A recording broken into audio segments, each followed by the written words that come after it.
Hey everyone, it's me. I wanted to show you how to crochet using really thick yarn that is attached to, it's called Yarn Bee 2-ply twist, and it is a very thick skein of yarn.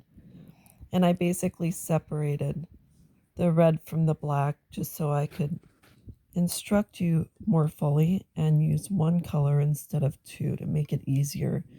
Crochet hook I'm using I think is a 16 millimeter, which is really thick. What you'll do is you have the end of your yarn. Most important thing about crocheting is practice and tension and learning how to use this hook properly. So in order to cast on, you will take the end, lay that yarn over your finger, take the end of the yarn, cross it over. This is your working yarn. You put that in front of whatever is on your finger. Take the back part over the front part, and then where your finger is, you'll slide the crochet hook in. This will allow you to tighten or loosen the tension on this yarn here. Next thing you can learn is how to hold your yarn in your hand, which this hand here was my basically yarn holding hand. I wrap the yarn around my finger like this, lay it in front of my two middle fingers, put my pointer finger opposite the yarn, and then I can start working. I'm going to show you how to do a cast on of 10 and then turn the work and go in the opposite direction. Now this is a loop that's already on the hook. You want to make sure that you have enough space to pull the new yarn through. You take this yarn, wrap it around the front, turn the hook, and you pull it through. Wrap it around the fronts, pull it through, wrap it around the front, and you pull it through. Wrap it around the front, pull it through, wrap it around the front, pull it through. Wrap it around the front, pull it through, wrap it around the front, pull it through. Let's say I've cast on and it's thick enough for me to make a scarf or whatever the case may be. What you'll see here is that you have a braid. Anyone who's seen a braid, this is the top of the braid that you'll be working in. And basically you have to work in every single bump on this braid. You're already in the first one. So what you'll do is you'll go into this space here, go under that bump, grab this yarn, pull it through once, and pull it through again. You're going to go into the next bump in that braid, put the crochet hook through, pull the working yarn through once, pull the working yarn through again. You'll go into the next portion of this braid, grab the new yarn, pull it through once, and you will, sorry about that, pull it through again. Working, this is the braid, you put it under that bump, pull it through once, pull it through again. Just have a couple more because this is the beginning, so we'll go through these two. Put it through, pull it through once, pull it through again.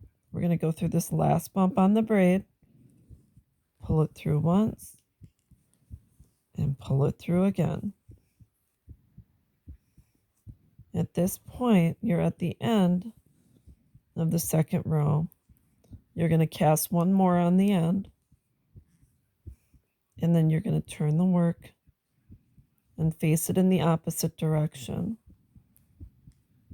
Since you're already in the front part of the braid, you'll see the braid along the top, but now you have two loops to work through, or you can work in the first one or the back one or whatever you choose. I'm going to show you how I go under both of those bumps. Grab the yarn and pull it through both of those bumps. So it's really easy once you get used to it. Again, you have to work the yarn through here. You'll see I put both strings right there. Pull it through once and pull it through again. So that's how you start your yarn work or your crochet work. This here you can tighten up on the end to make that smaller, but that you can always fix on your own if you'd like to make the yarn, a little bit less holy. But I wanted to show you the work I do and the fact that crocheting can actually be a very, very soothing and relaxing craft. And you just have to remember where you're working. If you are working in the front of the braid, the back of the braid, or you're working through both of these. It's really easy to do once you get the hang of it, and some people can crochet without even looking. So I wanted to show you, this is just the beginning. And then to back up your crochet work, you can pull it out, make sure you keep your loop up, and then you can go back into that loop to start over. And that's exactly what you can do, is you can start over. I'm in here going to that one, etc. So when you learn how to do it, it gets really, really easy. And someday you will be able to crochet and make things and just do it if you are stressed out.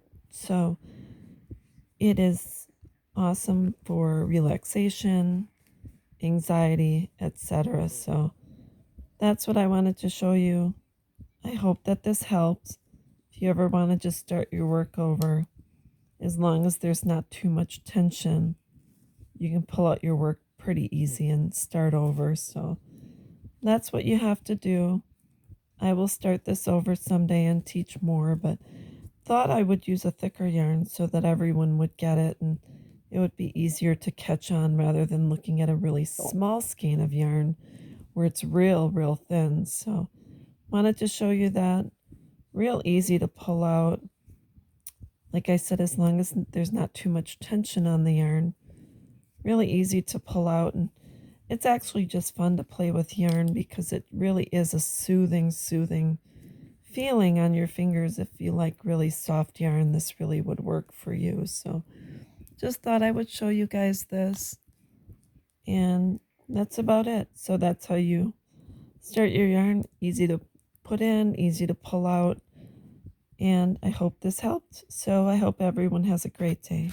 Bye-bye.